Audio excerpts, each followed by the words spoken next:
எப்பா ஏன் நாரதா ஏன் மௌனமா இருக்கிறதான்னு கேட்கிறேன். ஆண்டவன் படியிலுக்கு போயிருக்காரு, நான் கைலாசத்தில் இருக்கிறேன்ப்பா. அம்மா பார்வதி தேவி, தாங்களும் பகவான் இடத்தில் செல்லலாம் அல்லவா? நான் பாருன்னு சொன்னப்பா அந்த பகவான் கிட்ட. வேண்டாம்னு ஒத்தையில விட்டுட்டு போயிருக்காரு இந்த கைலாசத்துல. நான் என்ன சொல்ல, யார் கிட்ட போய் சொல்ல? அம்மா பார்வதி தேவி, பகவான் உங்களை வேண்டாம்னு சொன்ன காரணத்தினால் இந்த பூலோக மக்களுக்கு படிதான் அலக்காரா இல்ல பட்டணியா மட்டும் வேற எங்கேயும் போறாரு? சந்தேகத்தை இழுத்து விடுகிறார் நாரதர். சந்தேகத்தை ஏற்படுத்தி விடுகிறார். சொல்லுதவன் என்னத்தை சொன்னாலும் நம்ம கணவன் மேல நமக்கு தான் நம்பிக்கை வரணும். நம்ம கணவனா ஊருக்கு வாமா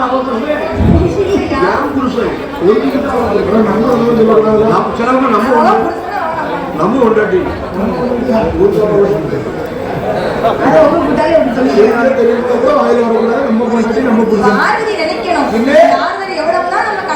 சொன்னாலும் நம்ம பகவான் மேல கட்டின கணவன் மேல கட்டின நம்பிக்கை இருக்கணும். ஆனால் பார்வதி அப்படி அல்ல. ஒரு பெண்ணா பிறந்தாலும் சந்தேகம் வரணும்.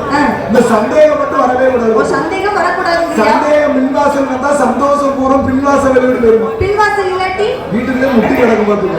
அப்படி பன்வாசல் உள்ள போகும்போது நம்பி ஒரு சந்தோஷத்தை கூட அவன் பிடிச்சி விடமாட்டா. நான் வெளியே போறேன் விட்டு கொடுத்துறாரு பாரு, முட்டியை விடாம. அண்ணன் எப்ப போவா தின்ன எப்ப காலையில வேலையில.